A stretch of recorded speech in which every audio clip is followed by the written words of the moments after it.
Selamat pagi adik-adik, perkenalkan saya Kak Victor Anderson Sibarani. Untuk adik-adik PT yang baru bergabung, selamat bergabung. Kita akan ibadah pada pagi hari ini.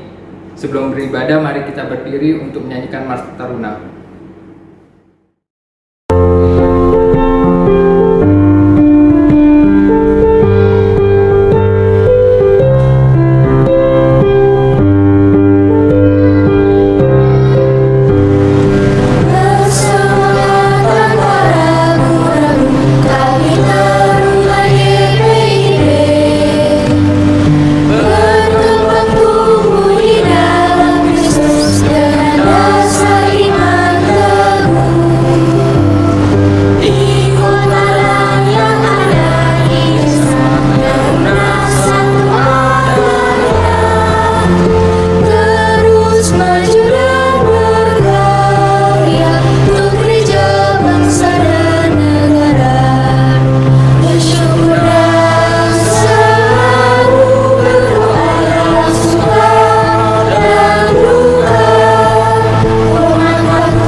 Adik-adik dipersilakan untuk duduk. Mari kita mengambil saat teduh. Saat teduh dimulai.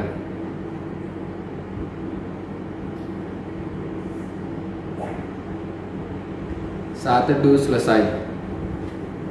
Adik-adik, mari kita berdiri untuk menghadap Tuhan. Kita bernyanyi dari Kidung Jemaat 3 ayat yang pertama. Kami puji dengan riang.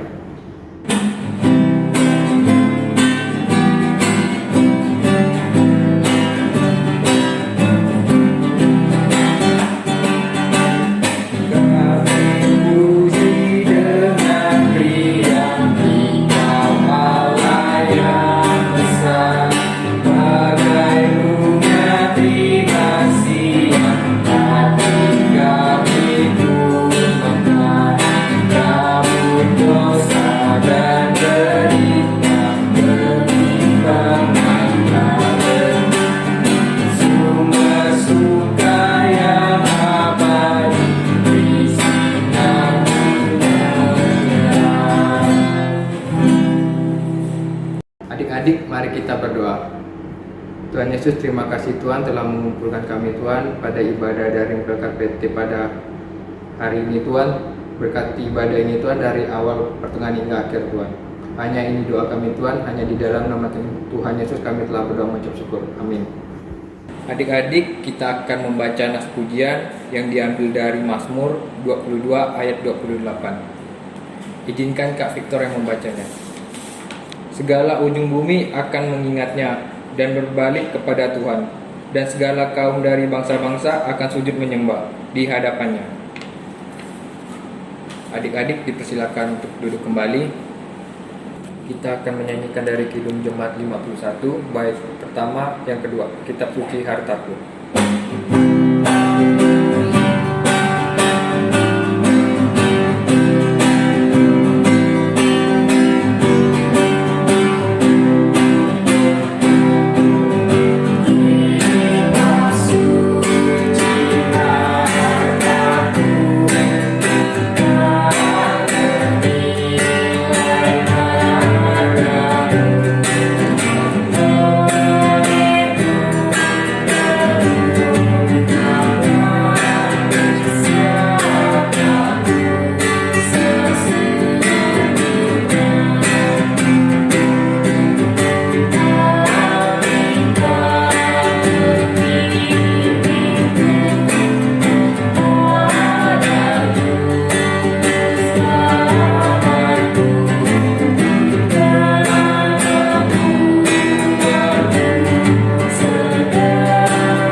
adik-adik, kita akan mendengarkan firman Tuhan. Firman Tuhan pada pagi hari ini akan disampaikan oleh Kak Tessa.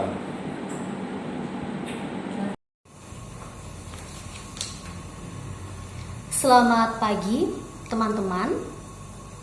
Shalom. Senang ya kita bisa bertemu kembali di ibadah PT pada pagi hari ini. Sebelum memasuki pelayanan firman Tuhan, kita akan berdoa. Mari kita berdoa.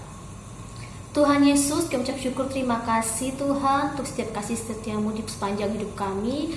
Terima kasih juga untuk setiap penyertaan-Mu, setiap langkah dalam kesehariannya ya Tuhan. Tuhan, sebentar kami akan mendengarkan firman-Mu. Mampukan kami untuk mendengarkan dengan baik. Berikan kami hikmat yang daripada-Mu Tuhan, sehingga apa yang disampaikan Tuhan boleh tumbuh, boleh meresap di dalam hati kami Tuhan. Bahkan bisa menjadi kesaksian Tuhan untuk orang-orang di sekitar kami. Tuhan, kami juga berdoa Tuhan untuk hamba-Mu yang menyampaikan firman, berikan hikmat sehingga apa yang disampaikan sesuai dengan kehendak-Mu saja.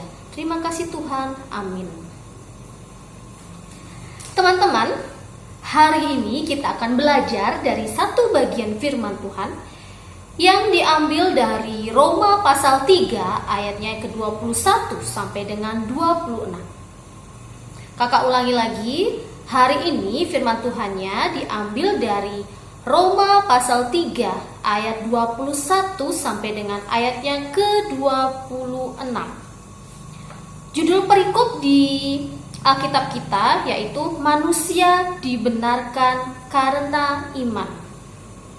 Judul perikop di Alkitab kita manusia dibenarkan karena iman.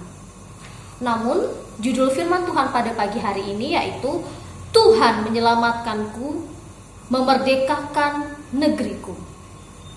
Tuhan menyelamatkanku, memerdekakan negeriku. Kita akan bacanya Roma pasal 3 ayat 21 sampai dengan ayat 26 ini. Saya minta teman-teman untuk berdiri semua.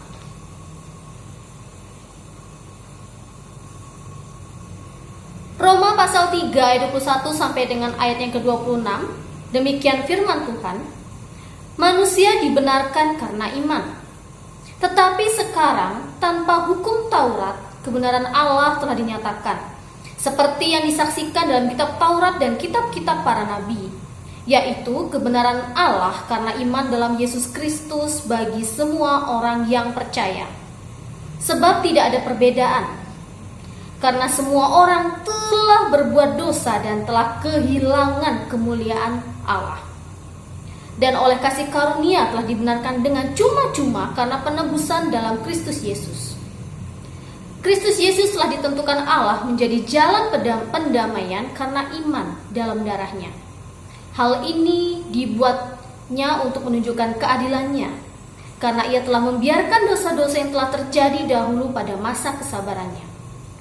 Maksudnya ialah untuk menunjukkan keadilannya pada masa ini, supaya nyata bahwa ia benar dan juga membenarkan orang yang percaya kepada Yesus.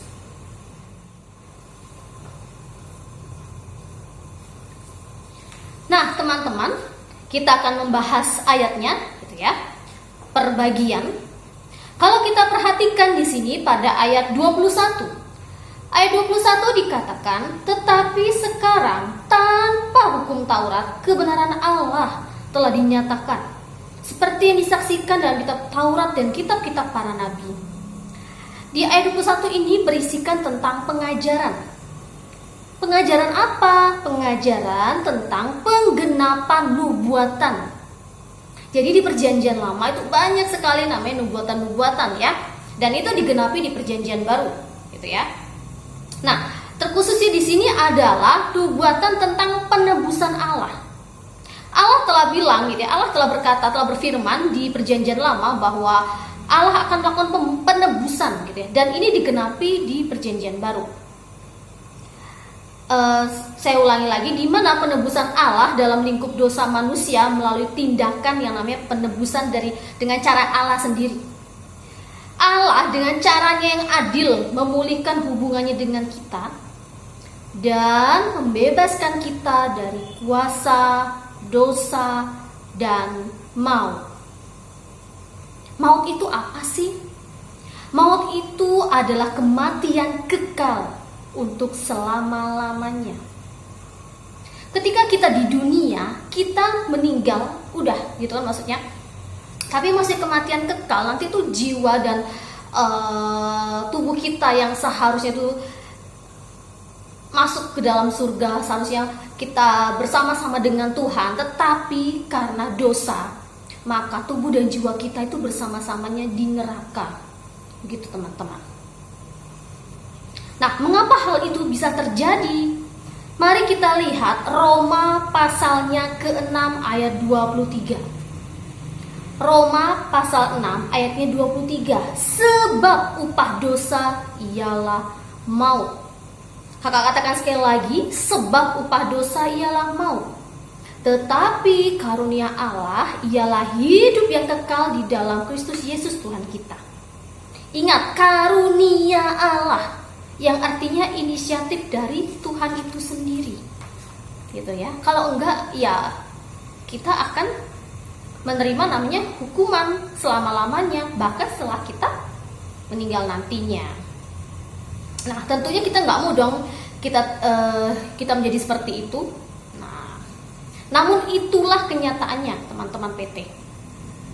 Bahkan sebenarnya di dalam kandungan, sejak dalam kandungan, kita semua, saya, Anda, dan semua orang yang ada di dunia ini itu sudah berdosa sejak dalam kandungan.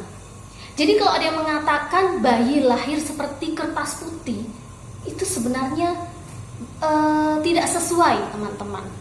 Mengapa? Karena di firman Tuhan sendiri dikatakan bahwa kita sudah berdosa sejak dalam kandungan. Mari kita lihat ayatnya.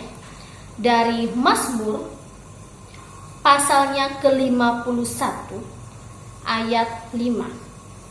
Kakak ulangi, Mazmur pasalnya ke-51 ayatnya yang ke-5.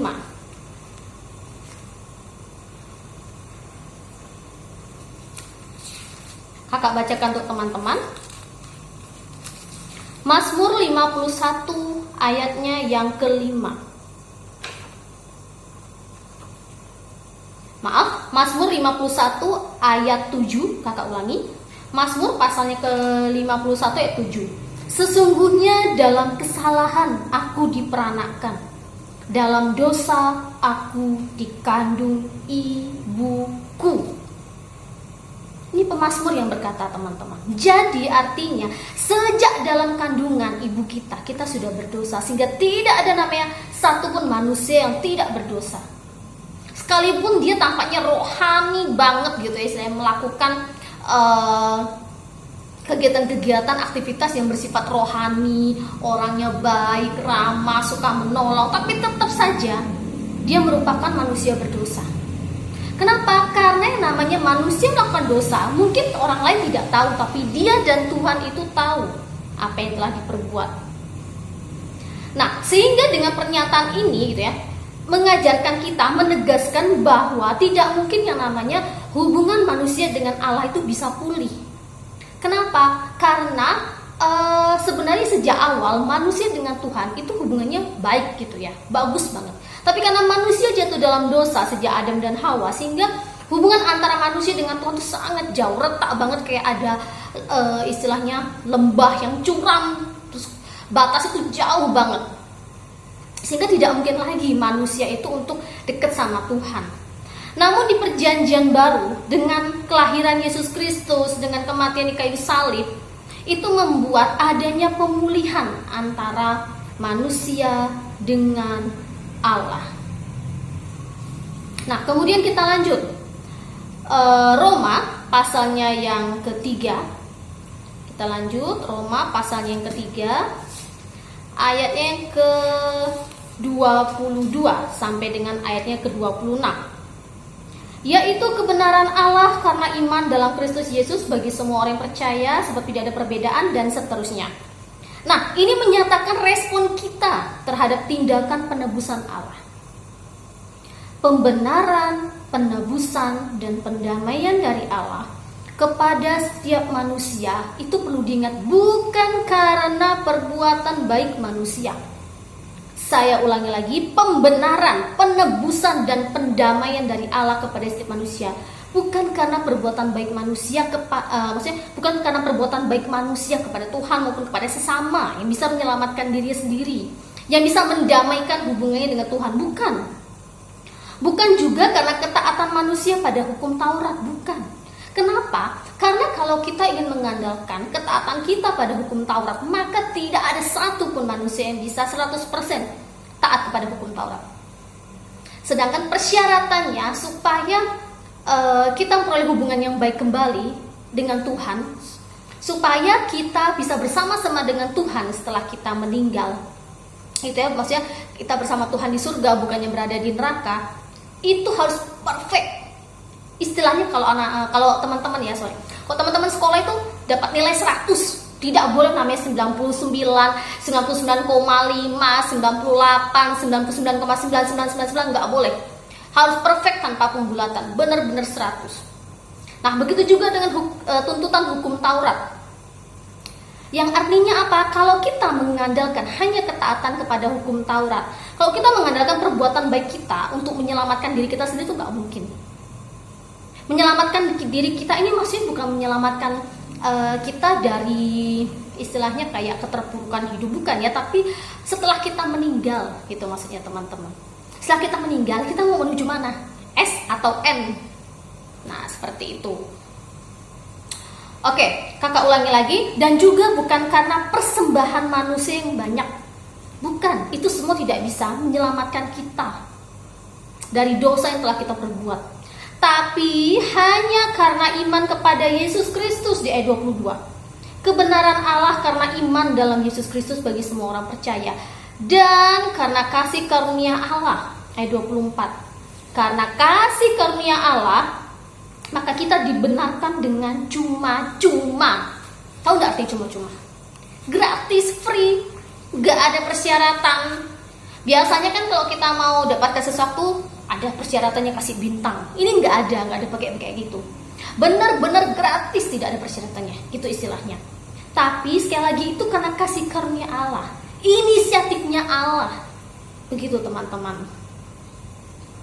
Nah, sehingga kalau kita sudah yakin kita diselamatkan oleh Tuhan Yesus, maka kita tidak boleh pamer, nggak boleh berbangga diri, nggak boleh merasa, wah aku sudah diselamatkan sama Tuhan, sehingga aku bisa melakukan perbuatan seenaknya. Nggak bisa kayak gitu teman-teman. Kita tetap harus mengikuti, mentaati peraturannya. Oke teman-teman, mari kita buka Efesus pasalnya kedua ayat 8 sampai dengan 9. Sebab karena kasih karunia kamu diselamatkan oleh iman, itu bukan hasil usahamu tapi pemberian Allah. Ingat baik-baik, itu bukan hasil usaha kita. Oh karena perbuatan baikku aku bisa masuk surga, bukan. Oh karena persembahanku banyak, bukan. Tapi karena pemberian Allah. Itu juga bukan hasil pekerjaan kita. Jangan ada satu orang pun yang memegahkan atau menyombongkan diri. Maka dari itu kita harus benar-benar mengabdikan hidup kita untuk Tuhan. Karena apa yang telah diperbuatnya bagi kita sungguh luar biasa. Begitu ya teman-teman. Nah kemudian, lalu apakah kita tidak perlu berbuat baik kak selama di dunia? Bukan itu juga maksudnya. Meskipun kita sudah diselamatkan dan perbuatan baik itu tidak menjamin kita untuk masuk surga, namun kita perlu berbuat baik untuk mengucap syukur karena Tuhan telah terlebih dahulu menyelamatkan kita dan menebus dosa kita. Oke, tadi kakak ulangi lagi, segala perbuatan baik yang kita lakukan, yang manusia lakukan itu tidak bisa menyelamatkan kita. Karena mungkin sebelumnya kita sudah melakukan dosa, misalkan dosa apa? Jarang berdoa, jarang saat teduh mungkin, atau mungkin kita sempat ngomong kotor, ngomong hal yang tidak baik gitu ya. Karena tuntutan Allah adalah sempurna. Matius pasal 5 ayatnya ke-48. Matius pasalnya ke-5 ayatnya ke-48. Karena itu haruslah kamu sempurna sama seperti Bapamu yang di surga adalah sempurna. Sama seperti kakak bilang tadi, tuntutan hukum Taurat itu sangat-sangat perfect, sehingga jika mengandalkan manusia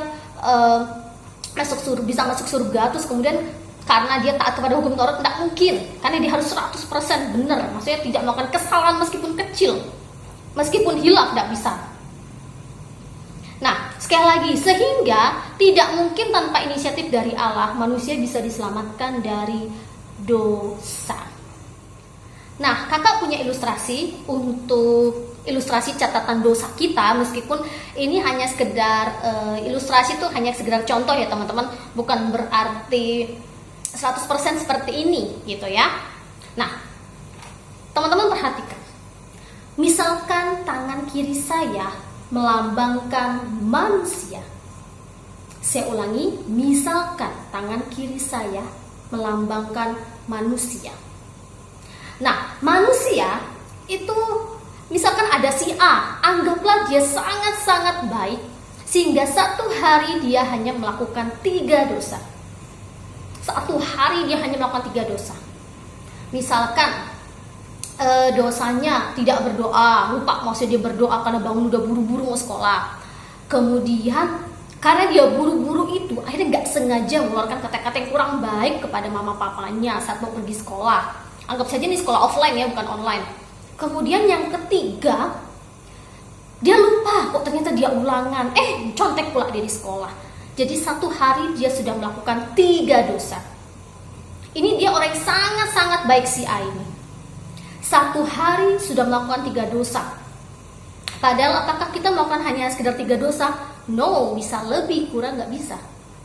Atau mungkin Kak, bisa aja sih Kak cuma 1, oke lah cuma 1, tapi hari besoknya, hari kemarinnya belum tentu kan. Nah, saya ulangi lagi, misalkan si A ini melakukan 3 dosa dalam 1 hari, maka dalam 1 bulan kita ambil rata-rata kok secara matematika, 1 bulan itu 30 hari. Ya meskipun ada yang 31, ada yang 28, ada yang 29, kita ambil umum 30. 1 bulan dia sudah melakukan berapa dosa? 3 kali 30, sudah 90 dosa. Itu baru 1 bulan. Nah, kemudian kalau misalkan kita kalikan sebanyak setahun, 1 tahun itu udah 12 bulan. 90 kali 12 bulan itu udah 1080 dosa. Gila, banyak banget, 1080 guys gitu kan istilahnya. Apakah dengan dosa sebanyak ini Tuhan melayakkan kita, Tuhan memperbolehkan kita untuk masuk ke pintu surganya? Nggak boleh, nggak ada namanya sogok-sogokan di surga, nggak ada. Tuhan, aku mau nyogok, Tuhan pakai ini, pakai perbuatan baikku, nggak bisa. Tuhan, aku mau nyogok pakai hartaku, harta nggak dibawa mati gitu istilahnya kan. Jadi nggak bisa kita sogok Tuhan. Mungkin di dunia ada sogok-sogokan, di surga nggak ada, beda gitu ya. Kalau sudah A ya A, B ya B. Tuhan itu adil gitu ya teman-teman ya. Jadi kakak ulangi lagi, 1 hari 3 dosa, 1 bulan sudah 90, 1 tahun 1080 dosa. Ya kita korting lah, kita diskon. Sebenarnya dosa itu nggak boleh dikorting teman-teman, tapi ya nggak apa-apa ya, kita korting jadi tinggal 1000. 1 tahun melakukan 1000 dosa si A ini, entah siapa A ini. Nah, kira-kira kita mau mau menebak kira-kira dia hidup di dunia berapa tahun sih? 60, 70, 80? Kita ambil 80 deh, karena Tuhan kasih berkat lebih sama dia, maksudnya kasih umur lebih, jadi dia meninggal umur 80. Jadi seumur hidupnya dia sudah melakukan 80.000 dosa. Gila, banyak banget gitu kan. 80.000 dosa, bayangkan teman-teman. Itu dengan asumsi itu maksudnya dengan anggapan gitu ya teman-teman ya, bahwa orang ini sangat-sangat baik, 1 hari cuma 3 dosa. Teman-teman bisa bayangkan kok 1 hari dosanya 5, 10, udah berapa? Jadi seumur hidupnya dia sudah melakukan 80.000 dosa. Nah, kakak punya catatan dosanya si A. Tadeng. Ini contoh ya, just example ya. Misalkan buku catatan dosanya tuh catat segini, nggak mungkin juga kan catatan dosanya cuma setipis ini, pasti tebel banget gitu kan istilahnya. Nah tapi ini misalkan aja, kakak ulangi lagi, semua manusia telah berdosa dan semua manusia telah kehilangan kemuliaan Allah. Jarak terlalu jauh antara manusia dengan Tuhan. Tidak ada yang bisa menjembatannya teman-teman, tidak ada yang bisa mendekatkan, memulihkan hubungan ini, karena semua manusia telah berdosa. Ini tadi manusia, gitu ya, dengan buku catatan dosanya. Nah, kemudian Tuhan mengutus anaknya, yaitu Yesus Kristus. Ia adalah Tuhan. Sekali lagi, ia adalah Tuhan. Namun ia rela menjadi manusia. Apa bedanya, teman-teman? Ini adalah manusia yang berdosa, sedangkan yang ini adalah Tuhan Yesus yang tidak berdosa. Nah, bagaimana Allah tadi bisa memulihkan hubungan antara manusia dengannya? Allah menimpakan semua dosa-dosa manusia kepada Yesus Kristus. Tuhan Yesus yang tidak berdosa dibuatnya mengenal dosa demi menyelamatkan manusia. Kemudian apa yang Tuhan Yesus lakukan? Ia mati di kayu salib dengan membawa dosa-dosa kita semua. Sekali lagi, ia mati di kayu salib dengan membawa dosa-dosa kita. Dosa kita yang kemarin, dosa kita yang hari ini, bahkan dosa kita yang nanti, yang baru akan rencana kita lakukan, teman-teman. Tuhan Yesus telah menebus semuanya. Sekarang lihat, apakah manusia masih ada dosa lagi? Enggak. Karena dosanya semua udah ditebus sama Tuhan Yesus. Nggak ada yang tercecer, teman-teman. Nggak ada yang ketinggalan. Nggak ada yang hilang, nggak ada yang kelupaan. Gitu ya. Semua dosa udah ditanggung sama Tuhan Yesus. Yang mati di kayu salib. 1 kali untuk selama-lamanya. Dia tidak mati 2 kali, 3 kali, 4 kali. Kasihan dong. Nggak gitu juga ya. Tapi Tuhan Yesus mati 1 kali untuk selama-lamanya. Sebelum Tuhan Yesus meninggal, dia berkata, sudah selesai. Yang artinya apa? Ya, dosa kita yang kemarin kita lakukan hari ini dan yang nanti udah ditebus Tuhan Yesus 1 kali untuk selama-lamanya.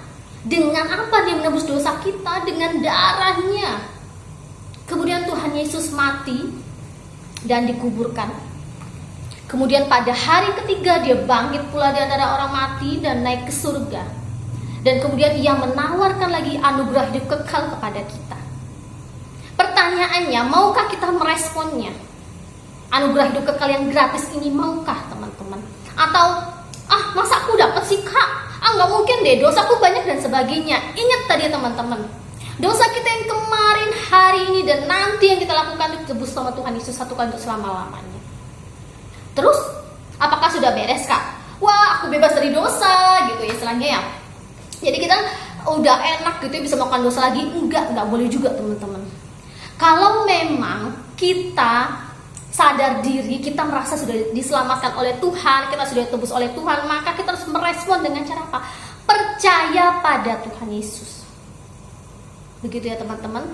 Dan kita akan berusaha untuk tidak melakukan lagi perbuatan-perbuatan yang kurang baik. Kita berubah haluan, teman-teman. Yang awalnya kita begini, kita posisi begini, kita melakukan banyak dosa gitu ya. Anggap saja kita hadap sana itu kita melakukan banyak dosa. Setelah diselamatkan oleh Tuhan Yesus, kita berbalik arah 180 derajat. Ingat, 180 derajat, teman-teman yang belajar tentang derajat waktu SD dan SMP ya. Bukan berarti, Kak, berbalik 360 boleh nggak? Nggak boleh. Tahu kenapa nggak boleh? Ini kan 0. Kalau teman-teman balik 360 tuh balik asal, nggak ada bedanya.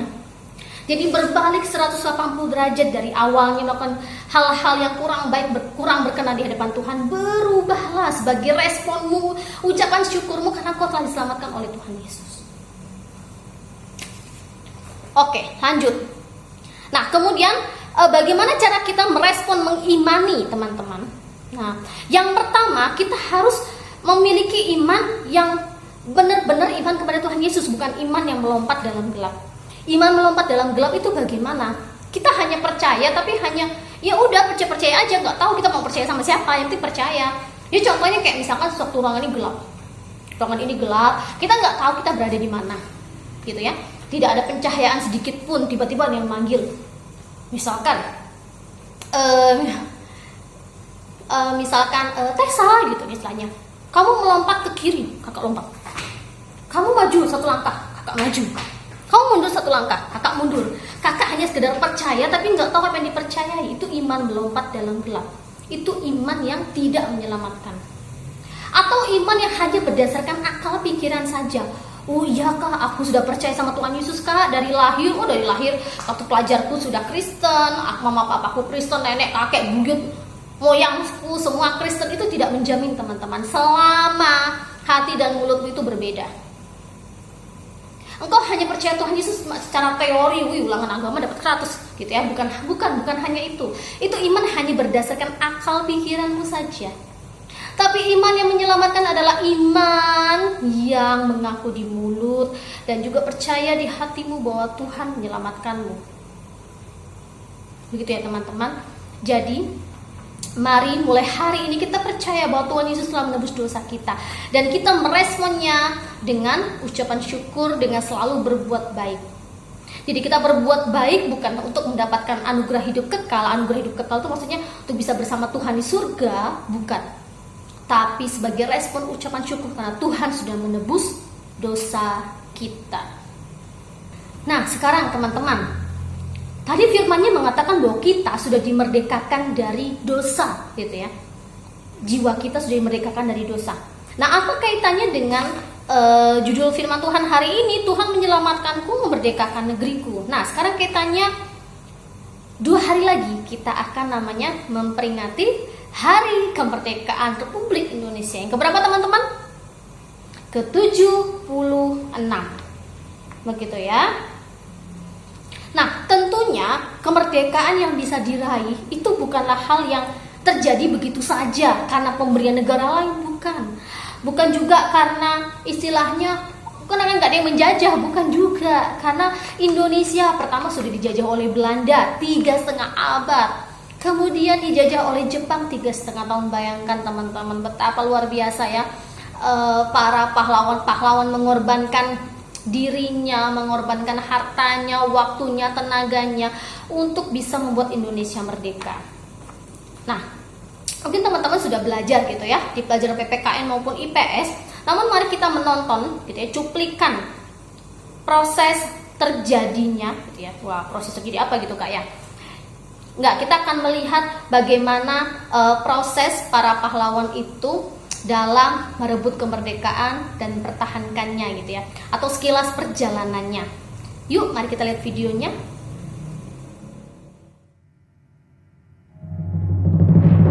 Saat Perang Pasifik atau yang dikenal dengan nama Perang Asia Timur Raya yang berlangsung selama 4 tahun, Jepang mengalami beberapa kekalahan dan menuju ambang kehancuran.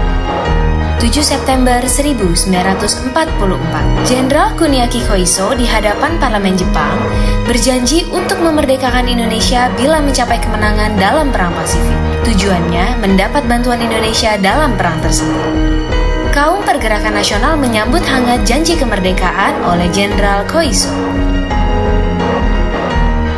Anggota Badan Penyelidik Usaha-Usaha Persiapan Kemerdekaan Indonesia BPUPKI dilantik oleh Jenderal Kumakichi Harada. Rajiman Weddiodiningrat, tokoh pergerakan nasional, ditunjuk sebagai ketuanya. Tapi, tidak semua petinggi militer Jepang sepakat dengan pelantikan BPUPKI. Misalnya Jenderal Izagaki dan Yuichiro Nagano. Keberatan 2 jenderal itu tidak berarti banyak. Mayoritas petinggi militer Jepang tetap mendukung BPUPKI. Sidang BPUPKI dari 29 Mei sampai 1 Juni 1945 pun berjalan mulus. Setelah bersidang 2 kali, kerja BPUPKI berakhir dengan baik, sesuai harapan Jenderal Kumakichi Harada. BPUPKI lalu dibubarkan oleh Jenderal Terauchi Hisaichi, diganti jadi Panitia Persiapan Kemerdekaan Indonesia PPKI 7 Agustus 1945. 21 nama anggota PPKI diumumkan. Sebagian besar berasal dari BPUPKI. Mereka sudah bersiap sidang pada 16 Agustus 1945. Soekarno, Hatta, dan Rajiman Weddiodiningrat wakil PPKI terbang ke Dalat, Vietnam 12 Agustus 1945. Di tengah kabar pengeboman Hiroshima dan Nagasaki di Jepang, Jenderal Hisaichi Terauchi, Panglima Angkatan Perang Jepang di Asia Tenggara, menyambut kedatangan mereka. Jenderal Terauchi berkata bahwa PPKI bisa segera memproklamasikan kemerdekaan Indonesia. Kabar gembira tepat pada hari ulang tahun Hatta. Mereka semua senang, kemerdekaan sudah di depan mata. Sepulang dari Vietnam, sejumlah pemuda dari Organisasi Angkatan Pemuda Indonesia API membawa Soekarno dan Hatta ke Rengas Dengklok pagi hari 16 Agustus 1945. Dalihnya, situasi Jakarta genting, Bung. pemuda mendesak Soekarno dan Hatta segera memproklamasikan kemerdekaan Indonesia. Jepang sudah menyerah. Kata para pemuda. Soekarno dan Hatta terkejut, tapi Soekarno enggan memenuhi permintaan para pemuda. Menurut Soekarno dan Hatta, proklamasi kemerdekaan harus melalui rapat PPKI. Pemuda akhirnya memulangkan mereka ke Jakarta sore harinya. Sepulang dari Rengas Dengklok, Soekarno dan Hatta hendak bersidang dengan PPKI di Hotel Das Indies, Jakarta. Tapi Jepang melarangnya. Perubahan situasi mengarahkan rapat persiapan kemerdekaan ke rumah Laksamana Maeda, perwira Angkatan Laut Jepang.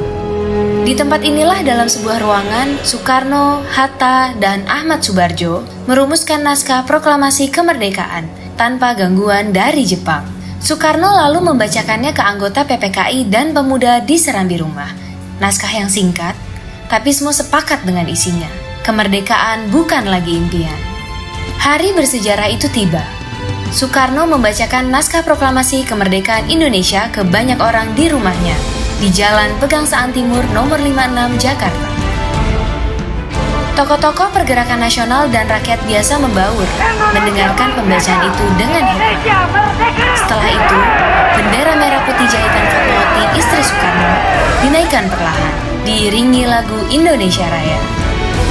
Penghormatan pun diberikan. 17 Agustus 1945, Indonesia akhirnya merdeka. Ini bukanlah pemberian, melainkan hasil perjuangan dari seluruh rakyat Indonesia. Proklamasi kemerdekaan mengantar bangsa Indonesia bergelut dengan cerita baru. Jepang memang telah terjungkir, tapi pengaruhnya belum berakhir. Ini dialami oleh fotografer Mendur bersaudara dalam merekam dan menyebar proklamasi. Jepang menghancurkan kamera Alex Mendur, sang kakak. Karena itu, Franz, sang adik, mengubur negatif fotonya di halaman kantor Surat Kabar Asia Raya demi selamatkan bukti-bukti proklamasi. Di tempat lain, pewarta berhasil mengabarkan proklamasi lewat media cetak, juga melalui siaran radio dengan menggunakan beragam bahasa daerah. Di desa-desa, pemuda Republik berperan meneruskan kabar proklamasi.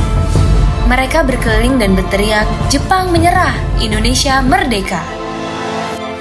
Akhirnya, tiap orang menjadi saksi Indonesia telah merdeka.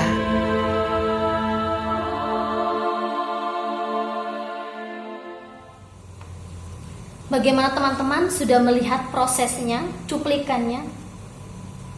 Nah, kita sekarang sudah di masa kemerdekaan teman-teman, bahkan di usianya yang ke-76. Namun kalau teman-teman melihat perjalanan bangsa kita, apakah bangsa Indonesia sudah benar-benar merdeka? Merdeka itu bukan hanya terbebas dari belenggu penjajahan teman-teman, namun juga merdeka dari kemiskinan, merdeka dari kebodohan.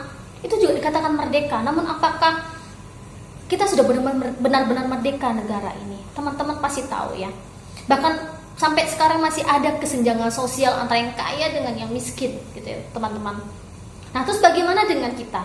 Apakah kita sebagai generasi muda akan terus diam dan menonton saja? Atau kita, kak nanti kalau aku udah jadi orang hebat, jadi orang sukses, aku mau pindah ke luar negeri aja kak, gitu, jadi WNA, nggak mau jadi WNI gitu kan, istilahnya warga negara asing, nggak mau jadi warga negara Indonesia. Apakah seperti itu? Waktu teman-teman sekolah dari SD, SMP, bahkan SMA, teman-teman diajari harus cinta tanah air.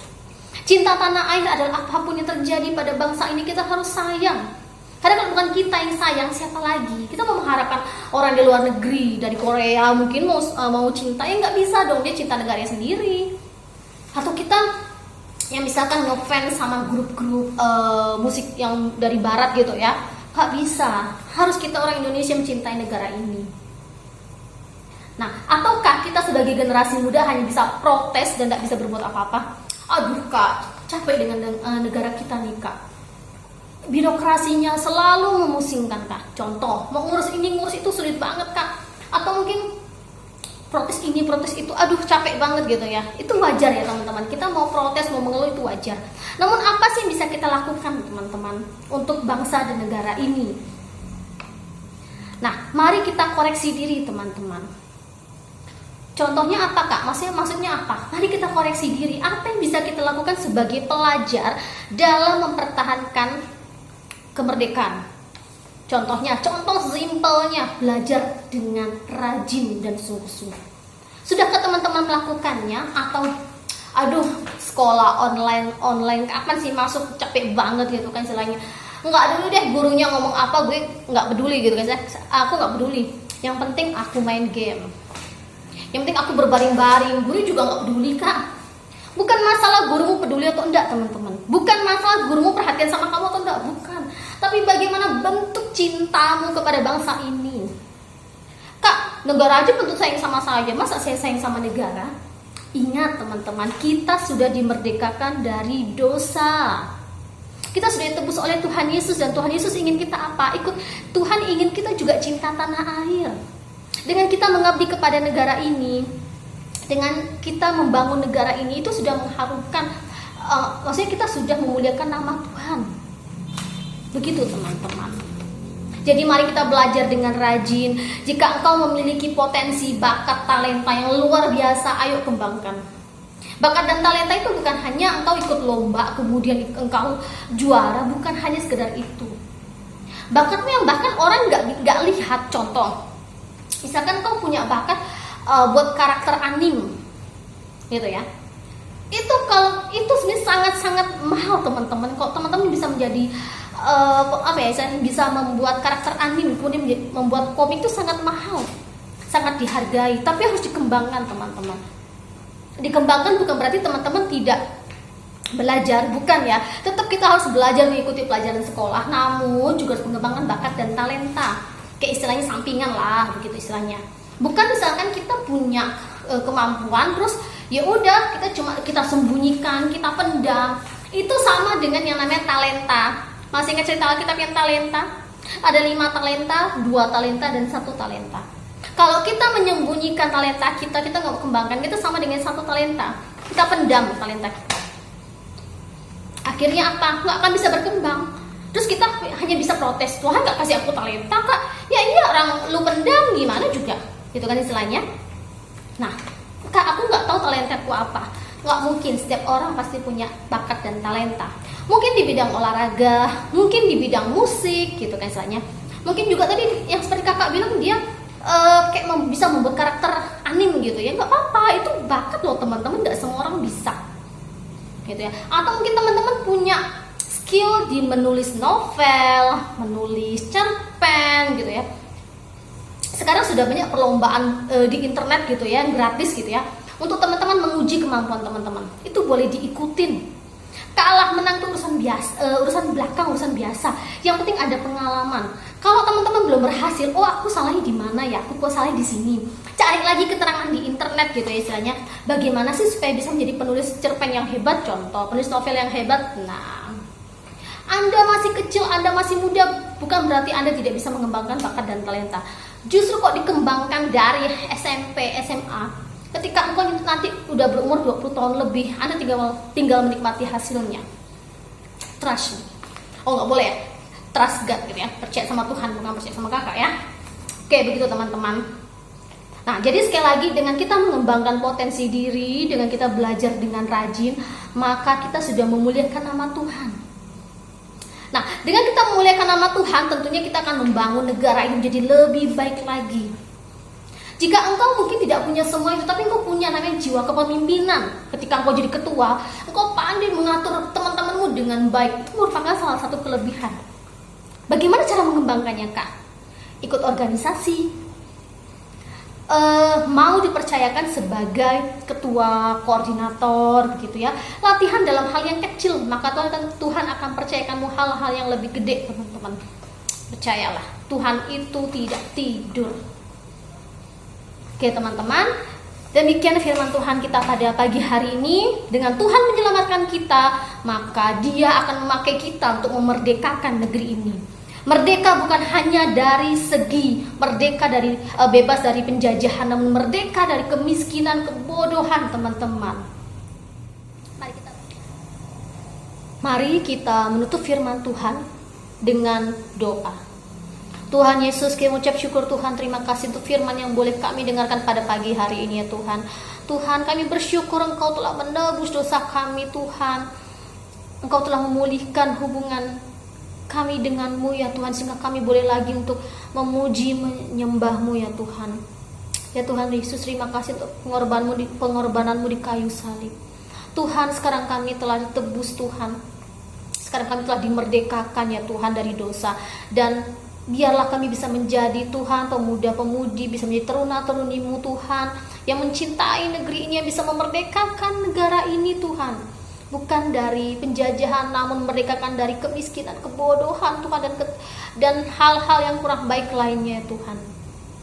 Kau yang boleh pakai kami Tuhan untuk membangun negara ini menjadi negara Indonesia yang takut akan Engkau ya Tuhan. Dan biarlah namamu dipermuliakan Tuhan di negara Indonesia, dan terkhusus Tuhan di Kalimantan Barat, di kota Pontianak ini. Pakai kami Tuhan lebih luar biasa lagi ya Tuhan.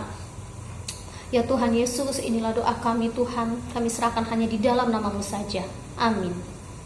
Untuk merespon firman Tuhan dari Katesa, kita bernyanyi dari Kidung Jemaat 370 yang kedua, Ku mau berjalan dengan juru selamatku.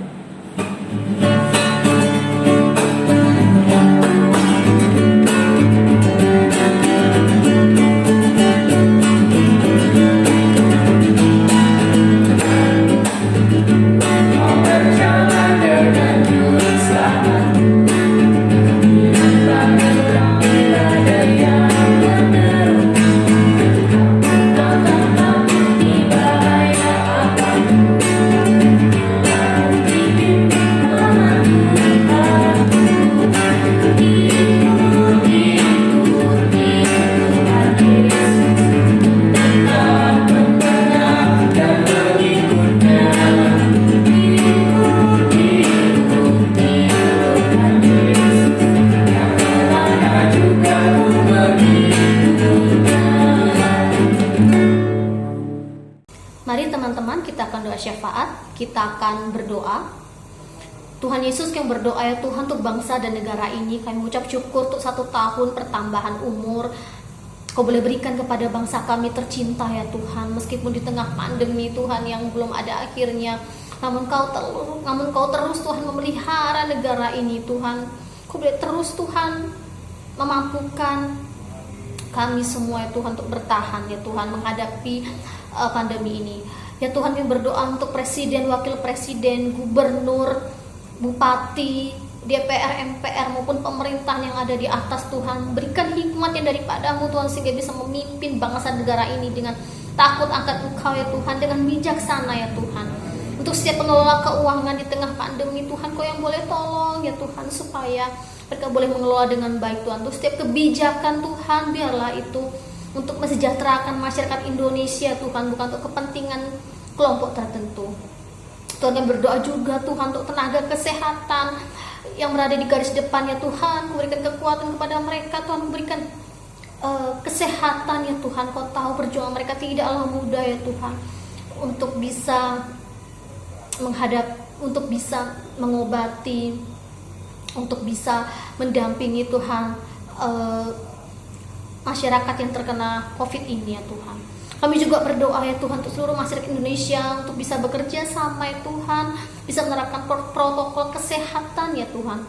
Dan terlebih lagi dimulai dari kami dan keluarga kami ya Tuhan. Tuhan, kami juga berdoa untuk gereja dan pelayanan Tuhan. Kami berdoa untuk pendeta, untuk majelis yang melayani Tuhan. Berikan hikmat juga ya Tuhan, supaya bisa Kau berikan kebijaksanaan Tuhan, hikmat dalam melayani, dalam memberitakan firman-Mu Tuhan, meskipun secara online Tuhan.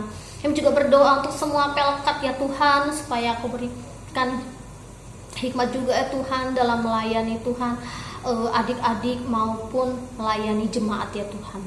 Tuhan, kami juga berdoa untuk pelkat PT ya Tuhan. Terima kasih Tuhan untuk peralihan 2 minggu yang lalu ya Tuhan.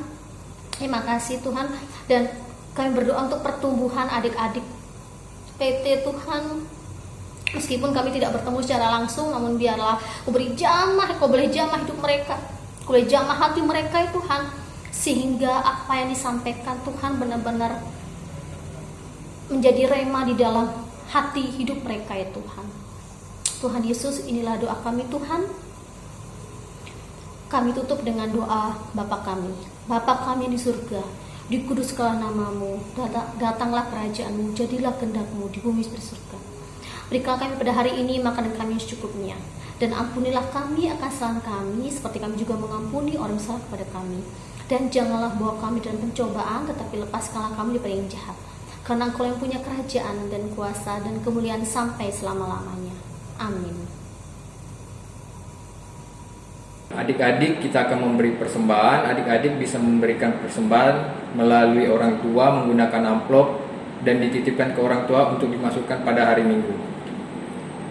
Marilah memberi persembahan kepada Tuhan sambil mengingat nas Alkitab dari 2 Korintus 8 ayat 12 yang menyatakan, sebab jika kamu rela untuk memberi, maka pemberianmu akan diterima. Kalau pemberianmu itu berdasarkan apa yang ada padamu, bukan berdasarkan apa yang tidak ada padamu.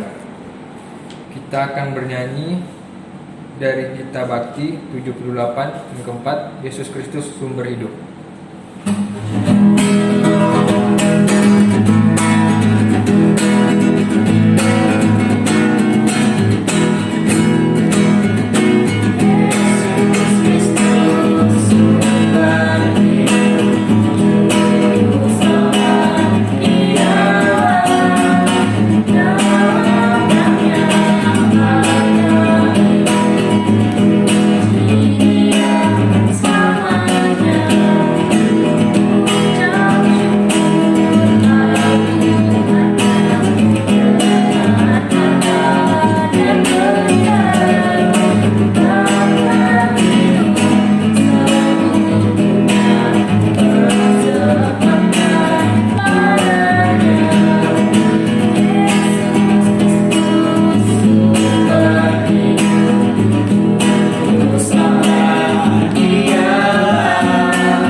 Adik-adik, mari kita berdiri untuk doa persembahan.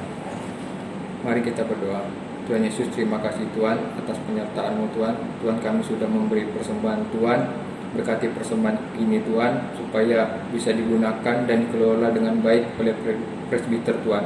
Hanya ini doa kami Tuhan, hanya di dalam nama Tuhan Yesus kami telah berdoa mengucap syukur. Amin. Adik-adik dipersilakan untuk duduk. Warta PT. Yang pertama, terima kasih untuk Kak Tessa yang telah menjadi pelayan firman kita pada minggu ini.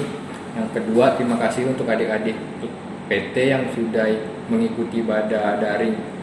Ketiga, ibadah Pelkat PT akan secara daring pada tanggal 22 Agustus 2021. Yang keempat, selamat ulang tahun untuk adik-adik PT yang berulang tahun pada minggu ini. Kita bernyanyi lagi dari Kidung Jemaat 376 yang kedua, ikut di Kau saja Tuhan.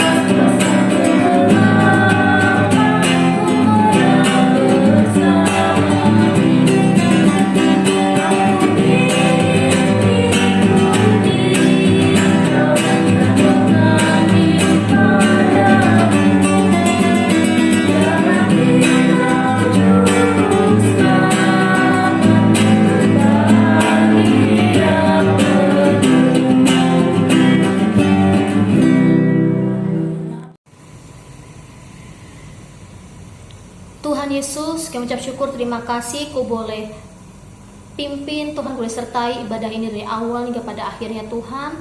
Dan biarlah kami boleh menjadi garam dan terang untuk orang-orang di sekitar kami, dan kami bisa mengharumkan nama bangsa melalui bakat dan talenta kami, supaya pada akhirnya nama-Mu dipermuliakan saja. Terima kasih Tuhan, amin.